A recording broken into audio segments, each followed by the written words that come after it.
Ladies and gentlemen, welcome to the L.Ron Hubbard Theater in Hollywood, California. Tonight we present a live broadcast of the Golden Age Radio Hour featuring The Crossroads, written by L.Ron Hubbard.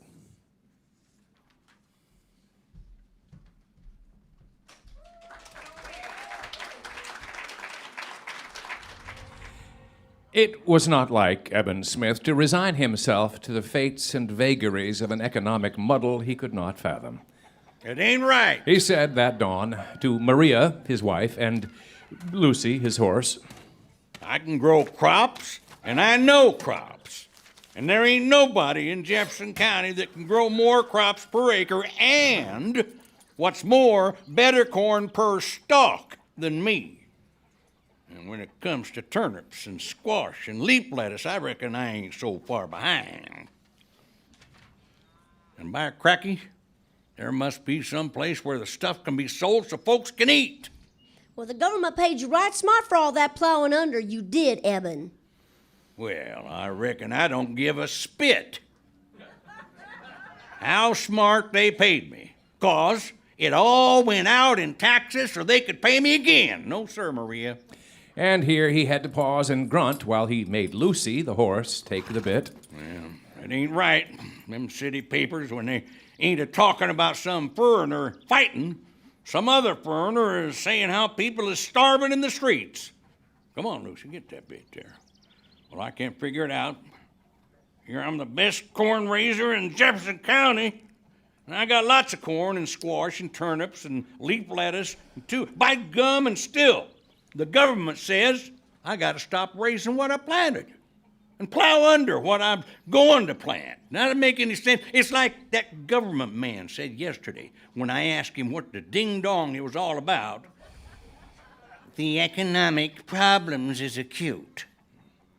And by golly, our economic problems is going to get even more acute if we don't get some hams and things for this winter. Like my grandfather Boswell, that traded a spavined mare for the purest prize bull in Ohio, used to say, politics is a subject for men that got full bellies. Otherwise, it ain't politics, it's war.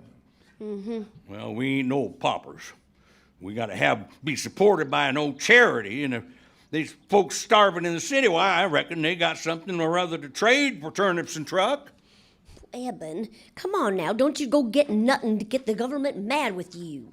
Maybe this thing you're gonna do ain't got any place in this here economic system acuteness. Yeah, never did hear anything wrong with a man filling his belly so long as he didn't have to steal it to do it, said Eben, picking up the lines and trailing them to the box seat of his spring wagon. Well, maybe them city folks will trade you right out and everything, and you'll have to walk home.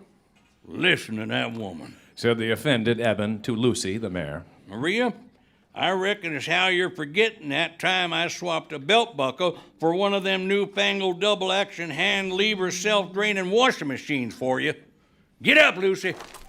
The heavily sagging wagon finally decided to follow along the hoofs of Lucy, and while Marie held open the gate. Eben looked like a simile for determination.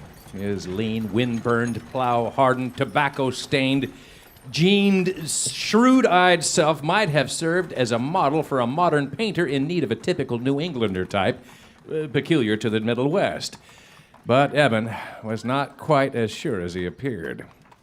What Maria had said about the city folks had shaken him. Dag-nab women, anyhow. Always making a man feel uncertain of himself. Wasn't he Vermont stock? Hadn't his folks in Vermont, England, China, and Iowa, to say nothing of the Fiji Isles and Ohio, bargained and businessed everybody in sight out of their shirts?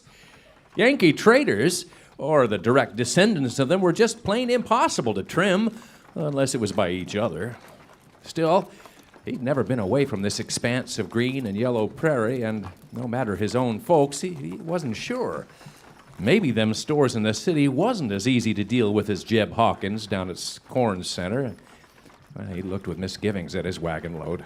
Under the tarp were turnips and lettuce and corn and some early apples, making the canvas cover bulge. But they were tangibles. With his own hands, he had brought them into strength into this world, and By golly, there weren't turnips or lettuce or corn like that anywhere else in Jefferson County. Plow 'em under? Oh, if folks was starving, then by golly, they needed food. That was simple. And if they had anything at all, Eben knew, he could bring whatever it was back and trade it with Johnny Bach or Jim Johnson or George Thompson.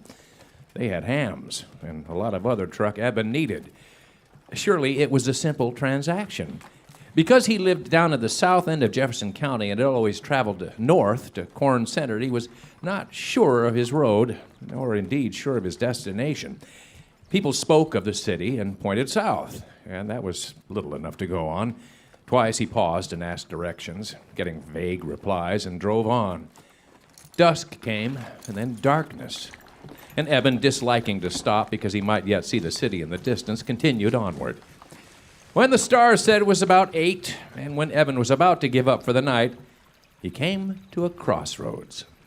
Whoa! Here, 4 roads made an intersection, and so irregular was their departure from this spot, and so widely different was their quality that Eben was perplexed. One road was concrete, or at least white and hard. The road to the right of that, going away from Eben, was full of large green-gray boulders and seemed nearly impassable to anything except foot traffic. The next was hard and shiny and metallic and threw back the reflection of the stars so that at first Eben thought it was wet. Then, of course, there was his own. Then an oddity struck Eben. For the past few minutes that he had been on this intersection, the sun had been at high noon. He put his thumb to his eye and peered at it accusingly.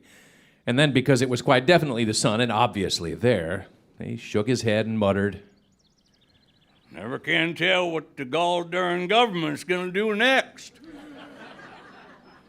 Methodically, then, he took up the problem of the roads. One of these must lead to the city, but with 4 from which to choose, he rapidly became groggy with indecision. He sat down in the wagon's shadow and waited for somebody to come along with information. The hours drifted by, though the sun did not move, and Eben was nearly upon the point of continuing along his own dirt track when he saw something moving among the rocks up the hill. He got up and hailed, and the something moved cautiously down toward him from boulder to boulder. The newcomer was a bearded old fella in a greasy black robe, which was his only covering. Bits of tallow and sod hung in his gray whiskers, and a hunted look lurked in his watery eyes. Long live the Messiah! What Messiah? Long live Biles the Messiah! I never heard of him. The old man stared in amazement and then slowly began to examine Eben from toe to straw hat, shaking his head doubtfully. You aren't like anyone I ever saw before. From whence dost thou come? Jefferson County. Must be far, far away. I have never heard of it. Are you telling the truth when you say you have never heard of Biles the Messiah? Yep. What's more, I don't reckon I care whether I hear about him or not. I want to know which road will take me to the city. The old man looked around. I have never been along any of these roads. In fact, I don't remember this crossroad at all, no matter how many times I've come down this hill. As for a city, I only know of Gloryville and Hallelujah, one behind me and one before me on the road that I travel. I never heard of either one of them. But I got to find out which one goes to the city because I got a load of vegetables here that I aim to trade to the city folks. Vegetables at this season of the year? Why not? September, ain't it? September? Thou must be mad. This is January. That ain't finding the way to the city. Wait. See here. You say you have vegetables. Let me see them. Eben lifted the edge of the canvas, and the old man began to gloat, and his jaws to slaver. He picked up a turnip and marveled over it. Oh, yeah. He caressed a leaf of lettuce. Oh. He stroked the rosy skin of an apple. And when he picked up a beautiful ear of corn, he cooed. Eben was a trader. His eye became shrewd, and his pose indolent. I reckon the wagon's pretty heavy anyway. Maybe you got something or other to trade. I mean, I might let you have something. Of course, vegetables in January, it's pretty scarce. City folks will be willing to pay a right smart amount, but maybe now you got something valuable that might persuade me to trade. I ain't saying I will, but I ain't saying I won't. Wait here! Cried the old man, and bounded up the hill as though mounted on springs. Eben waited for an hour with patience, wondering what article the old man might produce for trade. It was certain he couldn't have much, for he seemed very poor. There was a tinkling of donkey bells, and in a moment, half a dozen men leading beasts of burden came into sight and down the hill. The men brought the animals to a halt and unloaded them with ceremony, 2 large jugs each beast. Now, these are your wagon load of vegetables. Eben looked dubious. Plucked a shoot of grass and chewed it. I can't say I'm much enthused. Not enthused by the saints, my good fellow. These jars be full of the famous Glory Monastery brandy. Reckon I ain't got no license to sell liquor. But it's all we have, and we are starved for good food. The peasants have to spend so much time praying during the summer that they hardly get a chance to plant, and so we have to make them fast all winter. Only this brandy, made from grapes grown on our slopes, is in abundance. It's Byl's favorite brandy, and that's why we make so much of it. Nope. Just taste it!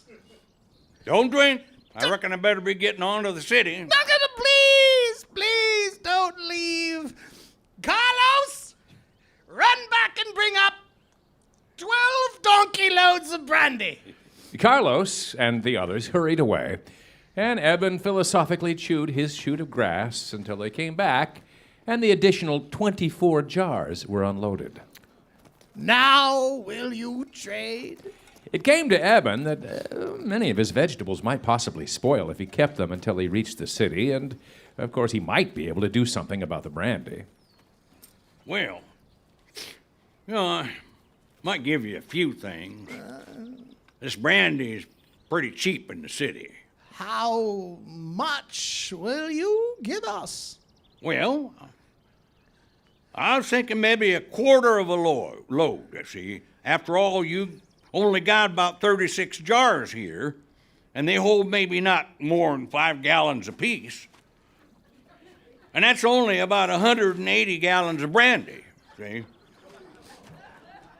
See, I think I can let you have about a quarter of the load, providing you let me do the selecting. Done! They agreed, and presently the mules were laden with turnips and corn and leaf lettuce and apples, and the wagon was lighter by a quarter. Eben watched them pick their way up among the rocks, up the hill, and out of sight.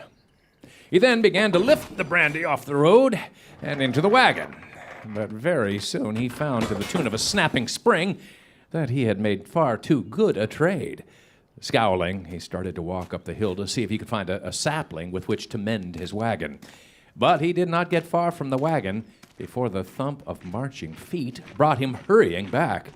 16 soldiers, with an officer, were coming along the dusty white road.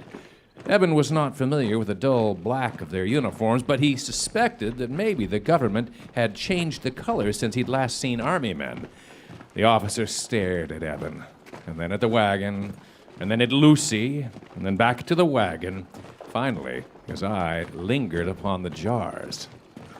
Who are you, and what are you doing here? I'm Eben Smith, and I reckon the government would be plumb put out if anything was to happen to me.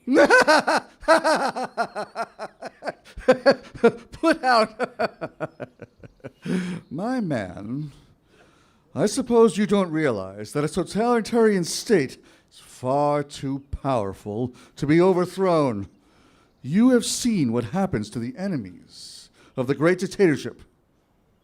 Hey, what do you have there? Brandy. What? Brandy and vegetables.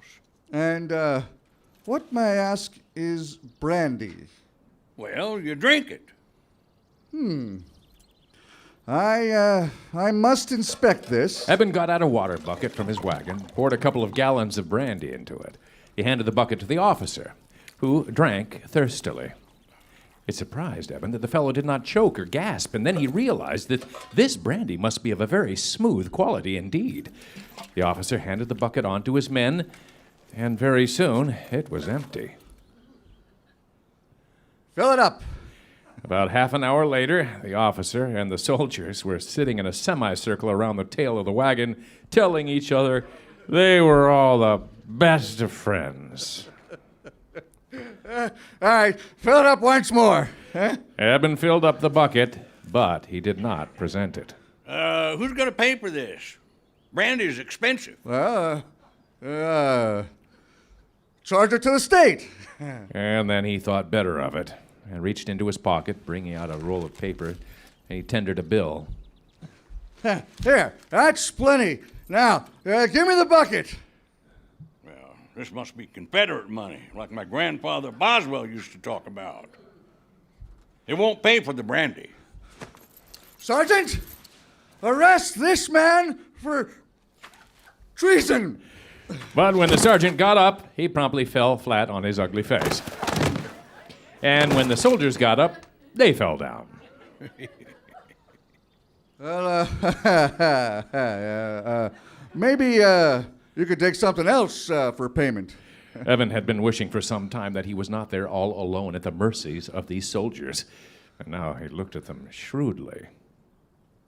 Well, I reckon I might take a few of them rifles.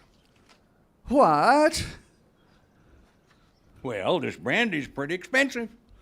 And if you don't pay me for it and leave me alone, why, I don't guess I'll be able to get any more of it for you.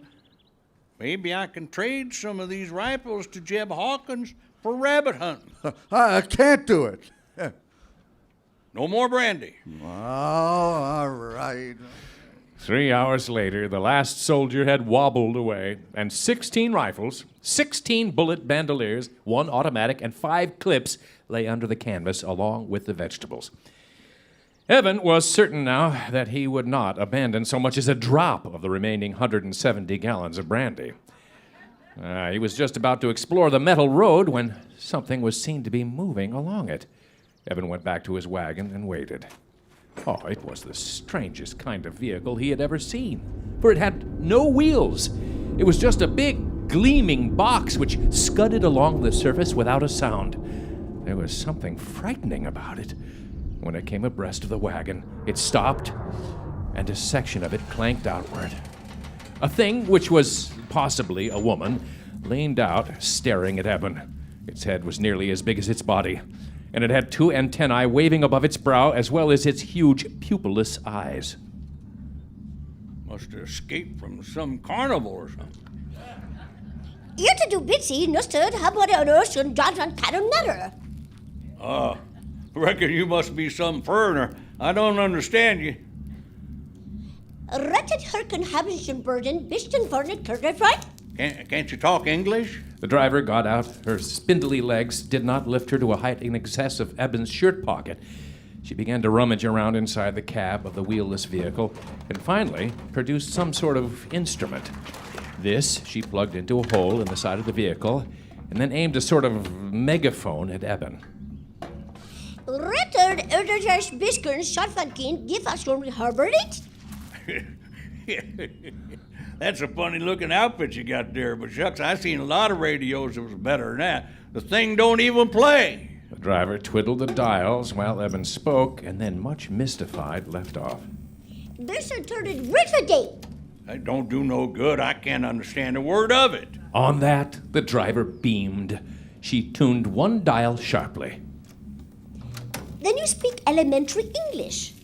Ah, of course I do. And if you do too, why didn't you say so in the first place? Well, I think you will not be insulted if I do, but usually, you know, it is considered vulgar to talk plain English. Tell me, can't you really encipher? Well, I don't reckon I ever caught myself doing it.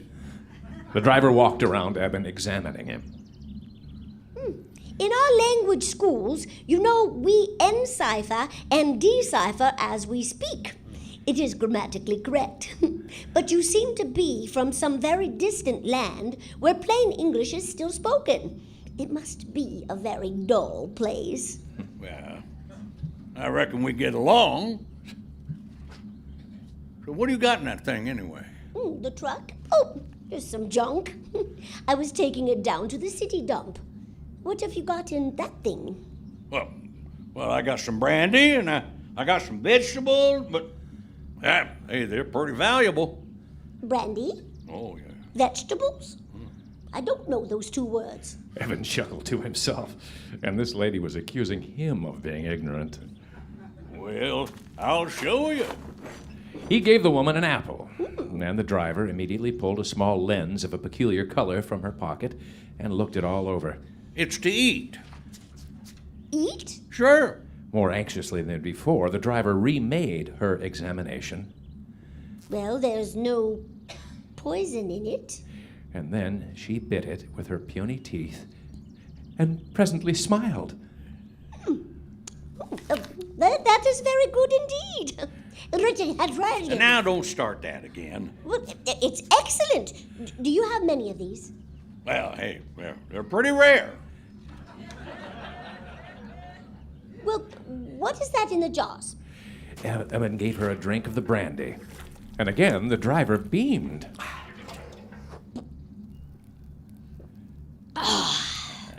Ooh. Oh, how this warms one. It's marvelous. Could I buy some from you? And she took out a card which had holes punched in it. What's this? Oh, that's a labor card, of course. It shows my value. Of course, as the driver of a waste wagon, I don't earn very much. Only 40 labor units per week, but it should be sufficient for what we're doing here. What kind of junk you got in that wagon? Well, what does that have to do with my buying some of this? Oh, hey, maybe we could cook up a trade. Trade? What is a trade? Well, you got something I might want, and I got something you want. And so we swap. I give you what I got, and you give me what you got, and there you are. How quaint! Never heard of such a thing. But I haven't anything in my truck that you would want. Yeah, never can tell. The driver lifted up the top of the box vehicle, and Eben, peering in, nearly fell in. The whole load was gold bracelets, and necklaces, and diamond and ruby rings. Eben could not trust his speech for a little while. And then, casually...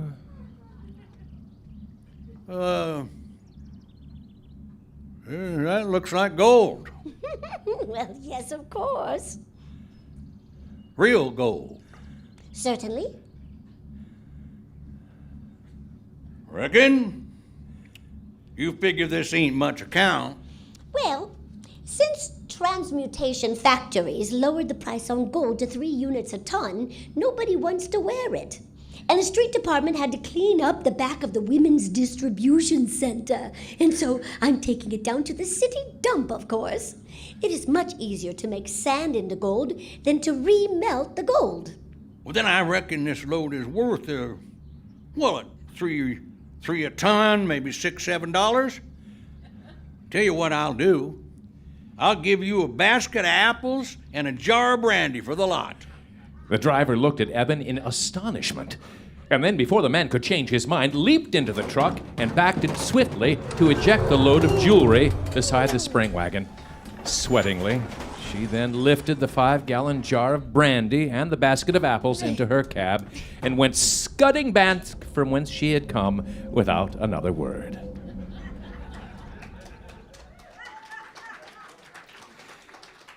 Eben picked up pieces of jewelry at random and bit them, leaving clear teeth-marked dents in them. It most certainly was gold. Immediately upon that, he became more uncomfortable. Supposing somebody came along and stole it. Hurriedly, he began to carry it behind a bush and bury it. And as he worked, another alarming thought came to him. People would think he'd stolen it. Oh, he should have gotten a bill of sale. Forlornly, he finished hiding it. Why, they'd send him to jail for years and years. They'd say he'd gone and robbed somebody. And then came the final blow. The government said it was against the law to have gold. He'd broken the law, and they'd put him away for years and years. Hello. He leaped about to find that in his preoccupation had let 4 men in uniform come up the chalky road unnoticed. They had a very severe appearance. A little while ago, Said the spokesman, a young man. a friend of ours came along here and got something from you. It wasn't my fault. No, you don't understand. He and his soldiers came back singing and walking in circles and muttering about a wonderful drink. And, well, we became curious, naturally, as to what made them so happy.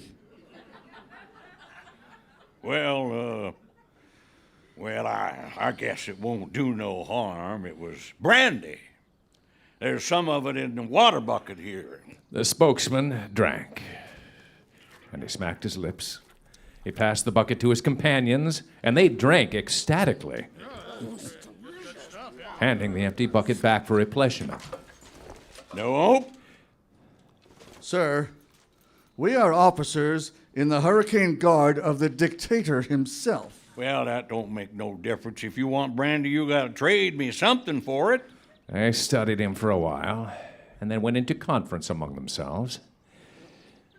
And then, again, they consulted Eben. We will buy your brandy. How much for all of it? Well, money's no good. It's gotta be a swap. They again went into a huddle, What are you gonna give us? We gotta make it a fair trade. It's gonna be and then the spokesman said, We haven't anything to swap for you except guns. There aren't anything but guns in our whole country because, well, when we conquered everybody, there was nobody left to produce anything except guns. Well, guns ain't worth much. Yeah, but you'll take them, right? Well, The 4 officers Done. were gone in a flurry of shock dust. Eben sat down on a boulder beside his wagon. The gold worried him, and these officers worried him, for he could not quite understand why they would really trade. If they had guns, it seemed more likely that they would use them to take what they wanted. Perhaps, though, they didn't want to disclose the source of the brandy, or cut off its supply. Still, if they found this gold, they wouldn't bargain about that. They'd just take it without so much as giving him a blessing. It grieved him that he had to abandon it. It was so pretty. The most he could take would be some necklaces and bracelets for Maria. While so engaged, he was again accosted. Hello? At the sound of the hail, he turned to find the soldiers coming back. He had said guns, and now it seemed he was getting guns. In a long procession, he saw soldiers dragging at wheeled machine guns and ammunition carts, light anti-tank rifles and their caissons. Why, the young officer who had made the bargain was evidently a businessman beneath his rank stripes. Sir, we are bringing you guns. All these guns for all that brandy. We offer the trade, and if you refuse it, we'll offer the guns another way. Evans stared at the arsenal, which was mounting up beside his wagon, towering and then towering again until the pyramid was spilling arms into the road. He wanted to say no, but the sign of this force got the better of his judgment. He made no protest when the brandy was all carted away, all 170 gallons of it, leaving Eben with enough materials for a good-sized war. He tried to be hopeful, but he was certain the longer he sat looking at that pile of weapons that he had been bested. What good were machine guns against rabbits? And there were only rabbits in Jefferson County. But being a Yankee, his mechanical spirit was stirred by the mystery of it. The thing was so complicated that it challenged his ingenuity. He finally found out how to pull back the loading handle, and then, going from there, figured out the way to put a belt through the loading slot. The result far exceeded his expectations. With a shattering roar, bullets flung out from the weapon and carved a long trench in the hill. So engrossed did he become that he was startled when the old man from the Glory Monastery put a hand on his shoulder. Well, hello. The old man was staring in fascination at the machine gun. What manner of instrument is that? It's a machine gun. The old man looked at the mighty pile of them. Oh, but you have so many. Yeah. Enough to start a war. War? Well, that's what they use these for. And wishing to show off his newly acquired skill, he sent a ferocious burst into the hill. Rocks and dust flew violently. Do they all act like that? Yep. And he showed him how to load and fire it. But the old man never got up from the tripod, shaking, but evidently not from fear. You wait here! And then, with beard and cassock flowing behind, he streamed up the hill and out of sight.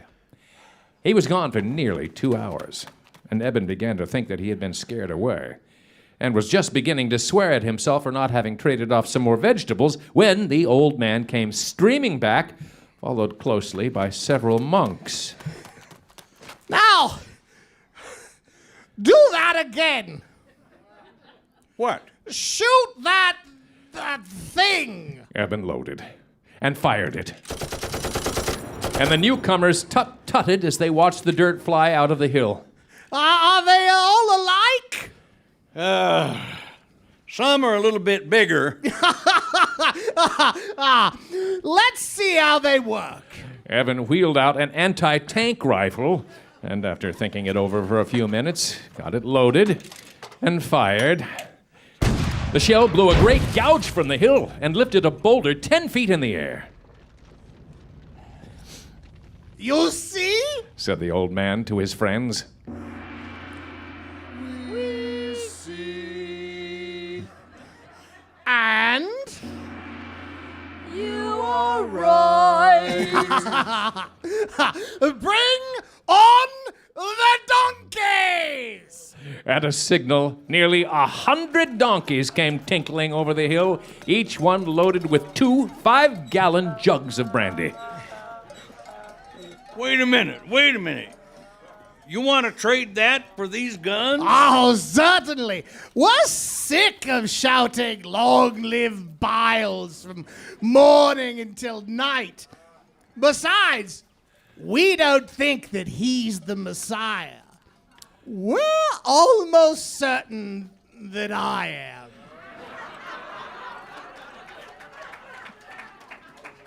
Well, Said Eben, chewing thoughtfully on a shoot of grass. these here machine guns and cannons come pretty high. Now, you got just about enough there to buy 3 of them. 3? The ammunition, of course, is extra.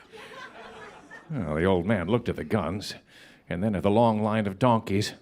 He sighed, and then glancing up at the gouged hill, brightened. All right, men, unload and go back for more. Some 4 hours later, there were no more guns anywhere in sight. But nearly a half-acre of ground was covered by stone jars. Eben walked thoughtfully between the wide rows, lifting a cover here and there and smelling the stuff. It was better, far better to have brandy, though he did not know exactly why. It was something tangible, and unlike guns or gold, was not likely to get him into trouble. Of course, he would have to figure out a way to transport all this and a way to sell it, but with a swoosh, the rectangular box slid to a halt beside the spring wagon.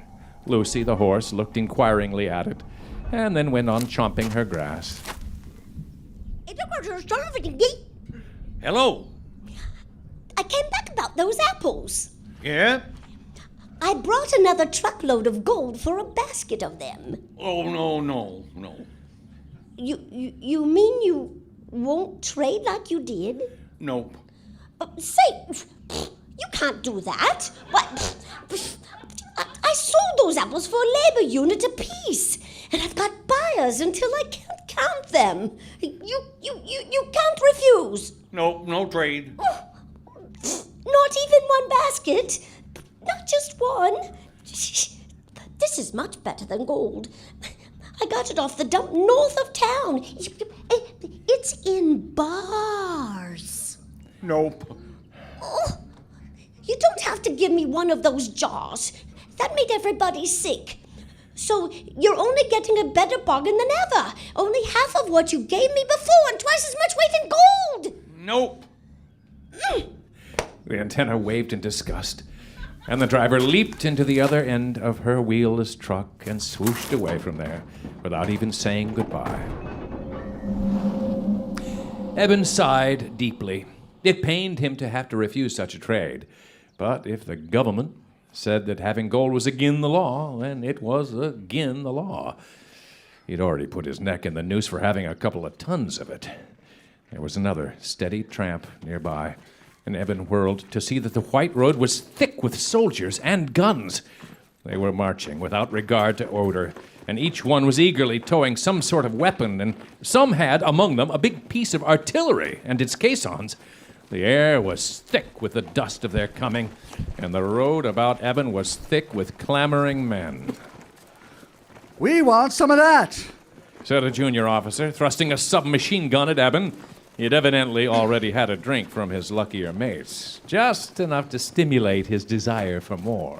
Nope, no brandy. No, wait. We offer a trade, and if we don't get what we came for, well, then we'll take it anyway. We are the regimental guard of Lomano the Lurist. Lomano the Lurid himself. And what we do, we do. And what we want, we want. Now, is it a trade? Done. Eben sat down dejectedly and watched his brandy vanish, jar by jar, up the long chalk road. And some time later, he dolorously inspected a park of miscellaneous weapons and ammunition. Business was not so good, he decided, for it was not likely that there would be much more brandy at the Glory Monastery. Well, he still had his vegetables and 10 baskets of apples. Maybe he'd better get out of here while he possessed that much negotiable capital. Swoosh, swoosh, swoosh, wheel, truck after wheelless truck came to a stop on the metal road, and driver after driver, big-headed and spindle-legged, jumped out to surround Eben. Now, do we trade or don't we trade? This is my union, and in each one of these trucks is a full load of gold. I reckon I have to be sorry, but... There was a whir and a crackle as of a leaping arc, and the world grew dim for Eben. He caught at his weapon and slumped down, wholly unconscious. It was, of course, still high noon when he woke up. The trucks were gone. The vegetables and apples were gone. Eben sighed, staring into the empty spring wagon. He was thankful at least to show no mark of what they had done to him, save for a slight headache. Little robbers. And then he turned and saw that in some 20 places, at the rate of 2 tons or more a place, the trucks had dumped their contents. Gold. Gold, gold, gold, gold, gold, gold, gold. And more gold. No. There must be 40 or 50 tons of it. Gold, gold, gold, gold. Hello! Eben nodded wearily to the old man, and then noticing that he was powder-stained and high with excitement, took interest. More gardens! He's got the United Order of Fanatics against us. We have to have more gardens and more ammunition. Eben waved a tired hand toward the wide park of guns. Oh. And as for the trade, our credit will have to be good. We have brandy but no time to transport it. Brandy? in hand or no guns. There was a shattering roar up on the hill, and Eben ducked from the swarm of singing slugs which barely missed his head. So, is our credit good? Yeah, sure. And then the park was emptied by 100 toiling, battle-stained monks, and Eben's capital went rolling over the boulders and out of sight up the hill. He sank down on a boulder. His capital was gone, saved for this accursed gold. And if the government found out all this gold around him, they'd put him away for years. If not as a thief, then at least as a hoarder. Oh, life became bitter to Eben. Well, it could not be worse. He had better abandon the wagon and ride Lucy back home. He had made this decision and was in the act of whistling for Lucy when he saw a knot of men hurrying down the chalk road toward him. They stopped, threw themselves down, and fired with their rifles at something Eben could not see. Then they leapt up and sped swiftly toward him. A gray-headed, corpse-faced giant was in the lead. His muchly braided uniform was torn, and his hat was gone, and his sword scabbard was empty. He almost rushed by Eben, and then came to an abrupt halt, glaring. The few soldiers with him clustered about. "Is this the devil?" Probably. said a soldier. "Did you or did you not sell brandy to my bodyguard in return for their guns?" Well, So, it is true. It is true that I, Lomano the Lurid, am revolted against because of you! You miserable lout! Culture, shoot this man. Well, your dictatorship, there isn't much time. The people are hard on our Shoot heels. him! He has cost me my realms! But just as Culture raised his rifle, there was a burst of firing from down the chalk road, and the soldiers dropped down and fired swiftly back, driving their pursuers to cover. Then once more Culture started to do his duty. You, the traitor! And Eben was almost happy to see the old man and an armed bodyguard come rushing down the hill. What is this? Then the chalk road's distance belched more bullets, and Lomano and his troops decided they had tarried too long. Retreat! A moment later, a stream of indifferently armed peasants loped up the chalk road and rounded the chalk cliff in pursuit of Lomano the Lurid. Eben sighed with relief and was ready to express his thanks to the old man when that worthy came up, panting and glorying. You, the traitor! Have you any more gardens? No, but if you pay me what you owe me, I can possibly get you as many more as you want. I thought so. What use have I for guns now that I have one? And you would sell them to another who would oppose me, sir. You find before you the Messiah. And you, who threatens my existence, must be disposed of here and now. Hey, you owe me money. You took my guns and you owe me. Sir, if you have any last prayers, say them now. Just wait a minute. You can't do this. If you say you don't want me to sell guns, then just pay me what you owe me, and I'll be on my way and never come back. Sir, this cannot be. I, the Messiah, after Biles, God rest his soul, command that this menace to my rule be removed.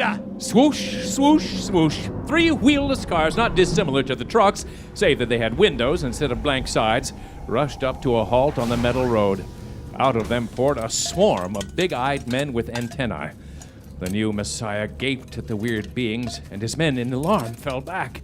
The beings swarmed around Eben, and the Messiah took to his heels with his crew. Bryn first hasht hin pag. Said the officer to the driver Eben had first seen. First, The officer fished into her blue gown and pulled out a sheet with dots on it. She looked at Eben, and then at the paper. I understand that you speak vulgar English. Therefore, I shall decipher this order as I go. Attend! Whereas the strange being at the crossroads delivered into the hands of one Curtin various articles to be known as his foot and fruct, and whereas one Curtin did it disseminate to the populace of Fishgut and Hisford and Fijuk, does now clamor for fresh and bulky food against the wise counsel of the Ginston Fasten, that food pills are far superior, thus upsetting the public order. It is hereby discovered that there has been a sag in the time tracks, and that appropriate steps must be taken to rectify the error. Signed, Heist. Thereupon, the workmen with magnetic slings whisked blasters out of their cars and made holes. Now, after they produced a dozen weighty hydraulic jacks, which soon had their heads thrusting up against the boulder-strewn road. Up, up, up went the road, and then, abruptly, vanished. Next, they attacked the problem of the chalk road, working efficiently and without a sound. Up, up, up went the chalk road, and then faded into nothingness. The jacks were shifted and more holes blasted, and then the workmen had purchase on the metal road, and with them on it, it began to rise. Up, up, up. Eben leaped for the edge and landed with a jar upon his own world's dirt track. Overhead, the metal strip continued to lift, and then with a puff, it was no longer to be seen. He sat for a while, looking upward, and then with a shake of his head, which designated complete abandonment of the whole thing, he went over to where Lucy had been standing and picked up the diamond ring and 2 ruby bracelets, which had fallen out of the bottom of the hole in which he had buried them. The next morning, Eben drove into his yard. Mercy sakes! Oh, Eben! And she raced to him as he was getting down and threw her arms around him, beginning to cry. He pried her off, not ungently. Here, no need to cry. I got home, didn't I? Eben, I was so glad to see you. 5 whole months and no word from you. 5 months? Yes, 5 months. Oh, Eben, I thought you were dead. Eben looked about and saw for the first time that the fresh green of spring and not the dying green of fall was in the fields. Good gosh. And without plowing any? Well, I just knew something dreadful was going to happen when you left. Well, Wait, what did happen? You tell me. I traded off the vegetables. He put the ring and the bracelets in her hand. These are for you. Now give me some dinner and let me get at this plowing. Good gosh. March, and no plowing done.